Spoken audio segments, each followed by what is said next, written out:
kawan-kawan, kemarin kita telah menjelaskan melalui PPT, yaitu pembelajaran akidah akhlak yang berjudul akhlak terpuji kan. Nah, di video kali ini masih menggunakan media pembelajaran PPT, tapi dengan materi yang berbeda. Saya akan menjelaskan tentang akhlak tercela, teman-teman. Akhlak tercela atau juga disebut dengan akhlakul mazmumah, yaitu golongan akhlak atau tindakan buruk yang harus kita hindari, teman-teman. Karena yang harus kita hindari ya kan, kita setiap manusia harus menghindari akhlak tercela. Kenapa? Karena itu bisa mendatangkan mudarat bagi diri kita sendiri, bagi orang lain, dan sifat akhlak tercela itu sangat dibenci oleh Allah Subhanahu wa taala. Contohnya apa? Sombong, iri, dengki, gibah. Bagi teman-teman yang suka gibah, tolonglah dihindari sekarang ya, teman-teman.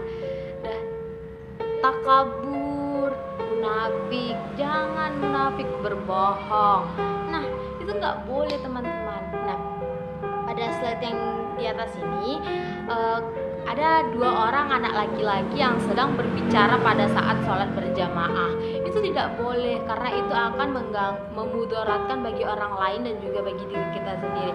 Kenapa memudaratkan bagi orang lain? Karena satu, sholat orang lain itu tidak akan khusyuk karena mendengar kita yang berceloteh di belakang. Yang kedua, orang lain bisa marah, jadi sholatnya itu terganggu, tidak fokus. Nah, memudaratkan bagi diri kita sendiri, jadi kita tidak mendapat, jadinya kita tidak mendapat pahala sholat berjamaah. Yang kedua, kita ketinggalan sholat, kan jadi sayang. Untuk apa kita datang ke masjid? Kan untuk sholat berjamaah. Nah, tapi setelah sampai di masjid ternyata kita bercerita, itu tidak boleh ya, teman-teman. Lain kali jangan seperti itu. Oke. Nah, yang kedua ini gambar orang apa? Orang bercerita, tapi ceritanya kayak berbisik-bisik. Nah, kita kan nggak tahu ya kan, orang berbisik-bisik itu menceritakan apa. Nah, tapi dari gambar contoh yang saya ambil ini, itu menggambarkan orang yang sedang menggibah. Menggibah itu nggak boleh, teman-teman, menceritakan hal-hal buruk di belakang orangnya, di belakang orang yang orang ini nggak tahu kalau dia itu diceritakan, teman-teman. Itu tidak boleh ya, jangan. Ingat, nggak boleh. Oke? Nah, yang ketiga apa?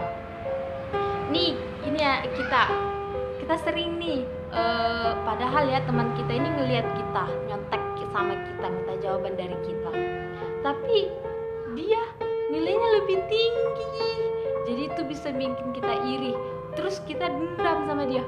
Di ulangan besok aku nggak mau lah ngasih tahu dia lagi, pasti gitu kan, teman-teman. Nah, itu tidak boleh. Mungkin dia yang pas dia meminta jawaban kepada kita karena memang dia nggak tahu, teman-teman. Nah, jawaban yang udah lain yang diisi dia ternyata benar, ternyata punya kita ada yang kesalahan. Jadi apapun yang kita dapat itu harus kita syukuri, teman-teman. Oke. Nah, selanjutnya bagaimana cara kita menghindari akhlak tercela? Cara kita menghindari akhlak tercela itu satu, selalu bersyukur dengan apa yang ada. Misalnya contohnya nilai tadi. Kalau misalnya kita dapatnya 80, ya udah, oh alhamdulillah, berarti kemampuanku segini. Kalau misalnya kita dapatnya 90, tetap bersyukur, alhamdulillah ya Allah, nilaiku tinggi dan sangat memuaskan aku. Dan yang kedua, mendekati diri kepada Allah. Sholat 5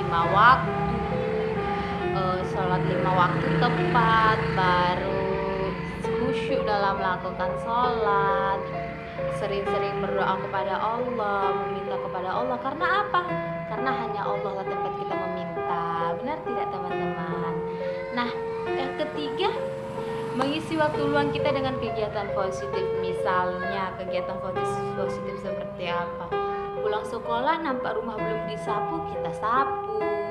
Nampak rumah belum dibereskan, kita bereskan. Cuci piring atau apa, banyak kegiatan positif yang lainnya. jangan cuma kumpul sama temen ngerumpi, menggibah, kan nggak boleh teman-teman. Nah yang keempat, sering mengintrospeksi diri.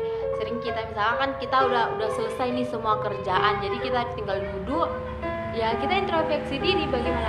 Oh iya ya, aku kayak gini, aku kayak gini. Gimana ya cara mengubahnya? Gimana ya cara menginovasi diri sendiri? Nah yang kelima, sebelum tidur kita harus mengatakan berdoa. Sebelum berdoa kita bilang kita harus bisa memaafkan serta meminta maaf pada kejadian hari itu kepada orang. Misalnya misalnya contoh ke diri sendiri, ya Allah maafkan aku, maafkan diriku ini karena telah berbuat salah pada hari ini. Maafkan semua orang yang mungkin menyakitimu hari itu, kan kita nggak tahu itu bakal jadi tidur kita yang keberapa. Nah itu dia tadi penjelasan secara singkat tentang akhlak tercela teman-teman. Nah mungkin cukup sekian media pembelajaran melalui media pembelajaran PPT PowerPoint yang saya sampaikan. Kurang dan lebihnya saya mohon maaf jika ada kesalahan kata saya yang kurang pas dan kurang berkenan di hati teman-teman sekalian. Saya minta maaf. Sampai jumpa di video selanjutnya.